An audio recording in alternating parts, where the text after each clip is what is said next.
Hello, this is a coloring carrier and I have another video for you today. Today I'm going to talk about how I made my first color mixing chart and how much fun I had doing it. And so I decided to make a bigger color mixing chart with even more colors. But I want to talk about the small one first and how I made this. There will be like subscribe links over there and then various links, various other links you can share with your friends, family, share on, all your various social media platforms. Anyway, so let me get started and talk to you about a color mixing chart. So color mixing chart, as far as I understand it, is a chart that is slightly different than just the traditional color chart that I have made in the past. So this is just a regular color chart that I've made in the past. And the color chart just has the different colors, and it's supposed to have like sort of sections that are more watered off, but I just have the more intense color here. So that's just a regular color chart, and it just has the colors, and it has the colors in the order in which they appear in your pan. So usually the colors will go like you see this top row here. Let me move this up. So usually the colors will go just like the way they are in this top row, and then there'll be more colors in between. But in this case, because I got this pan that was a 12 set, and then they added 6 more, and then these are the 6 extras, the colors are a little bit out of alignment. Like some people have rearranged everything, but I've decided to just leave it as is and then just use this and the color chart to remind me of where everything is. So anyway, but that's the way this one is. This one is actually in the more quote unquote correct order of having things in a more traditional, that's a better way of saying it, a more traditional color order. So then I put the colors.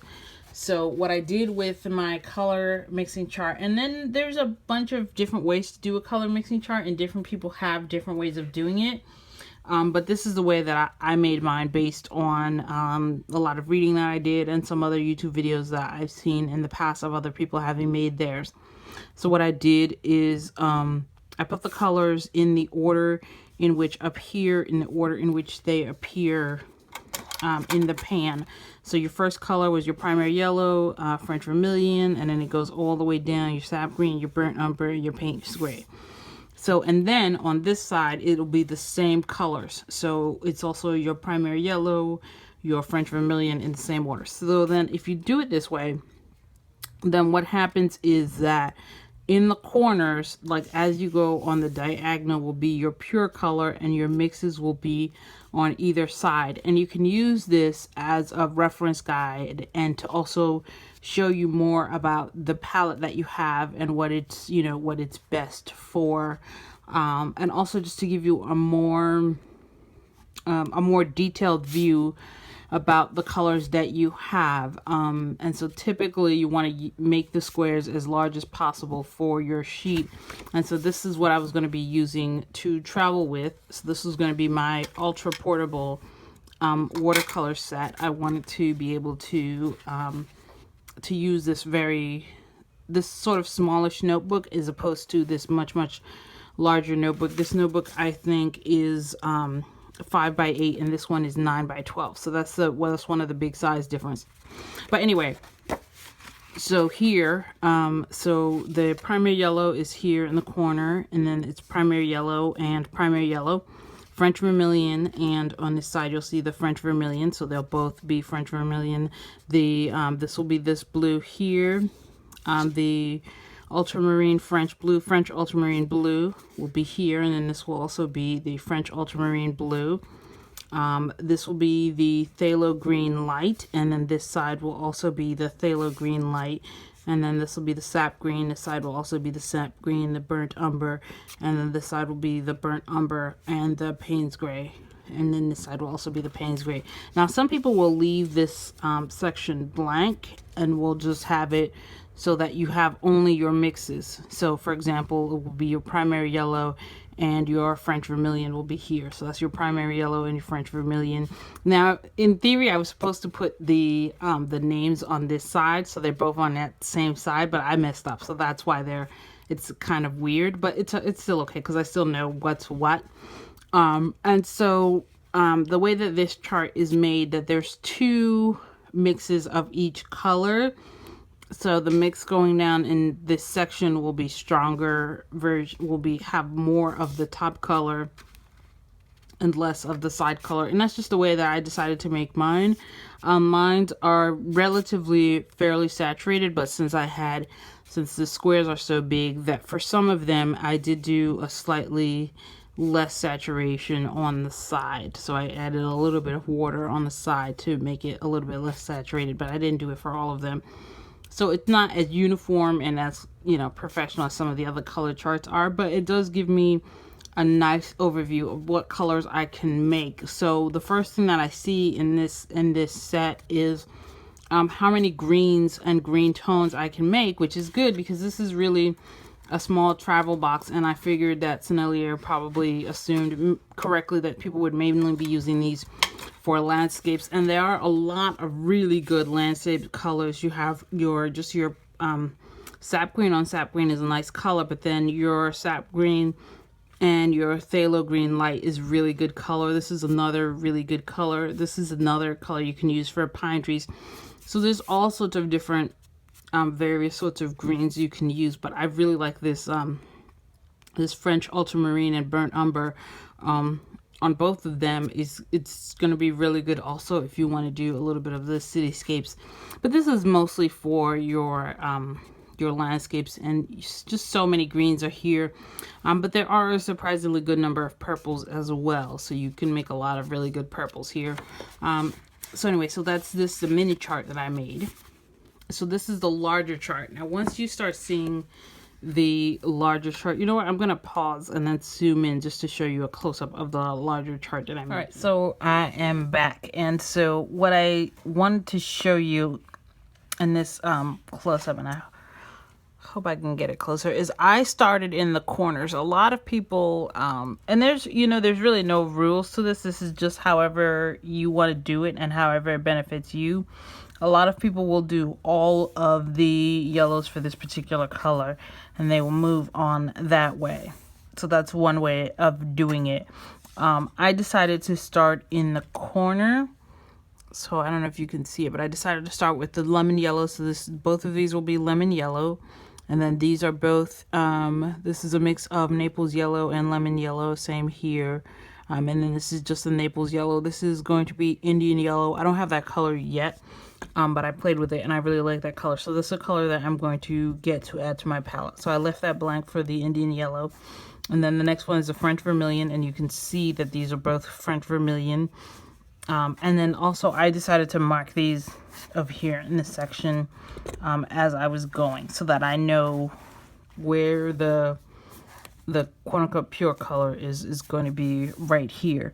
And so this way I'm able to see the mixes. And the reason I did it this way as opposed to the way that most people do it is that for me at least, it was easier to see if I was making a mistake, and then easier to correct the mistake as I was going, rather than having the whole line be like, this was supposed to be lemon yellow and instead of it's Naples Yellow, like something like that, which I didn't want to have happen.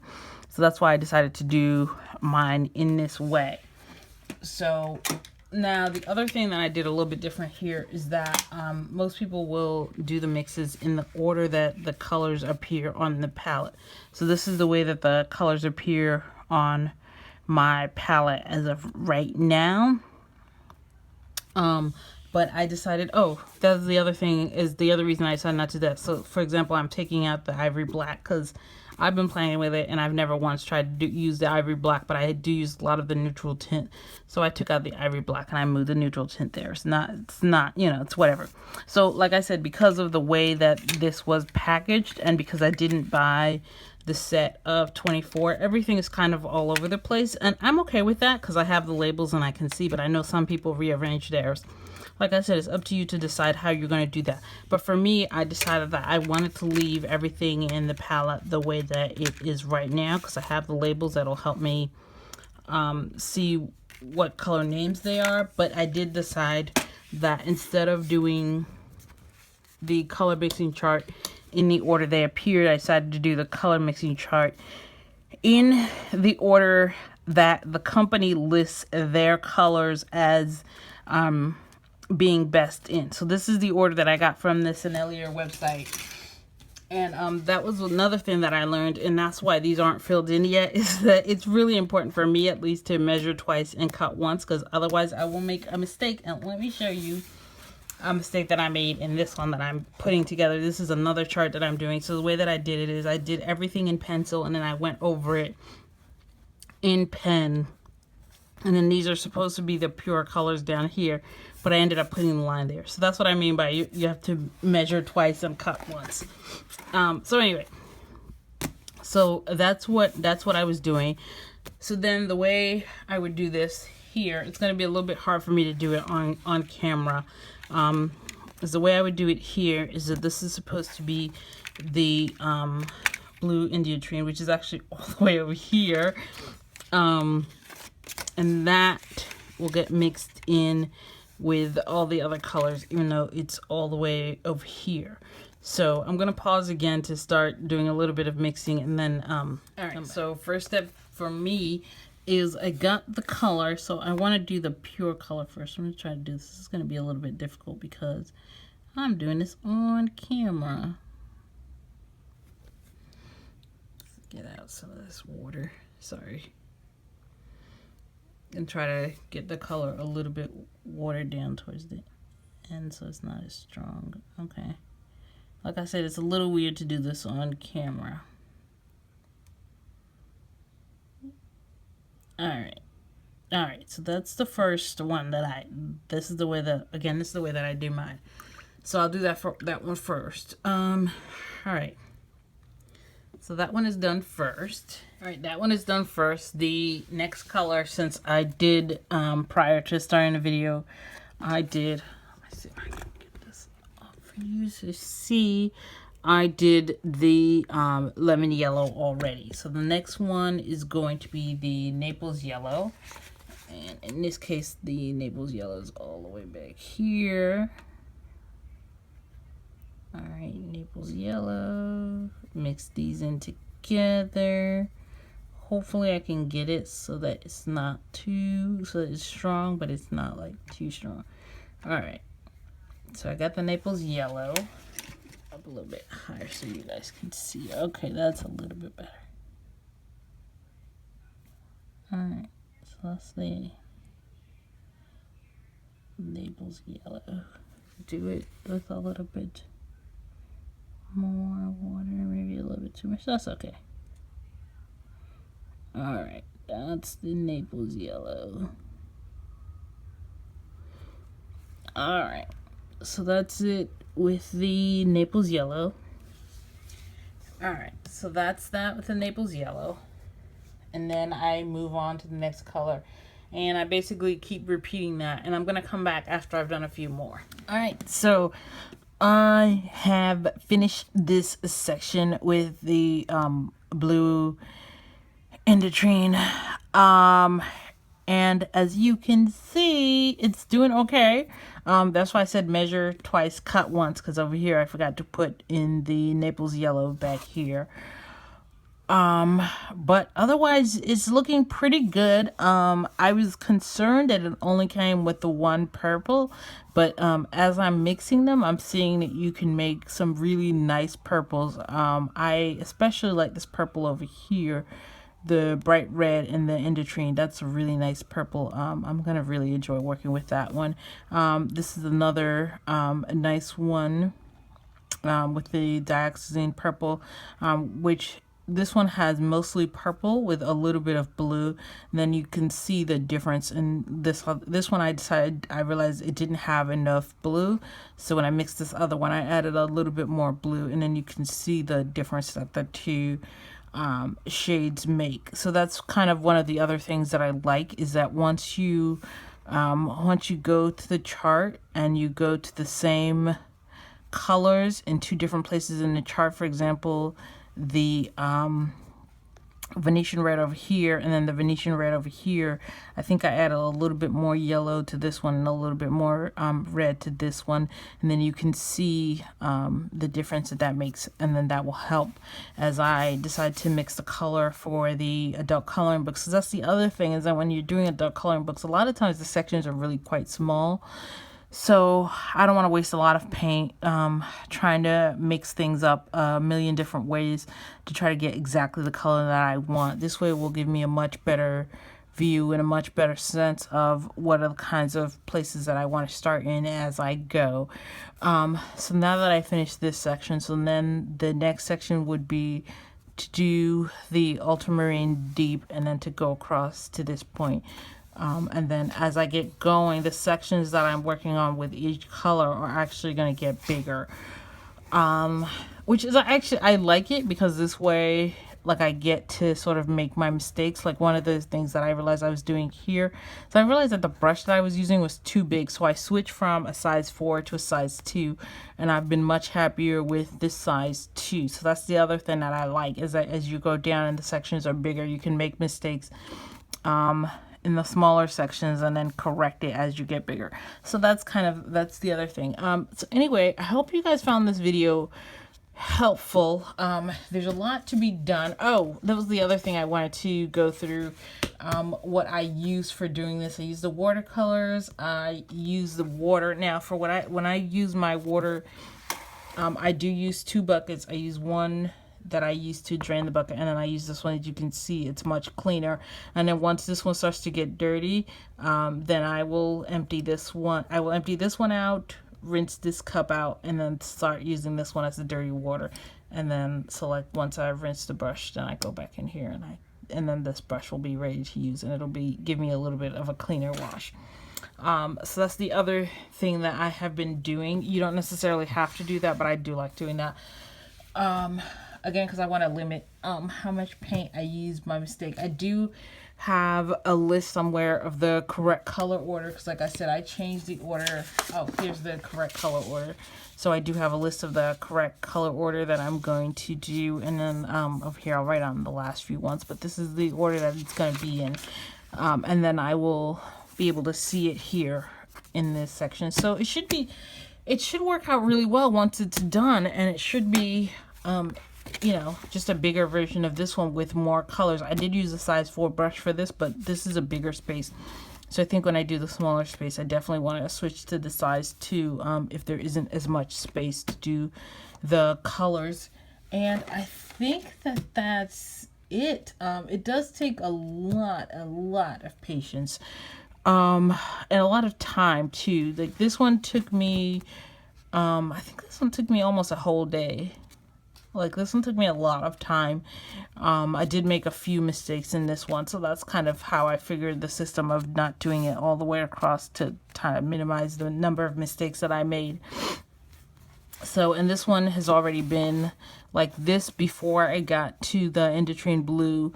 That had already been like 4 hours of work. So it does take a long time, but it's a lot of fun. And then once it's done, it should provide me with a lot of really good information that I can use for my coloring. So I hope you guys enjoyed this, and I will see you guys next time. All right, bye. So this is Carrie again, and after I use, oh, I'm so sorry for the noise. He just decided to start doing this.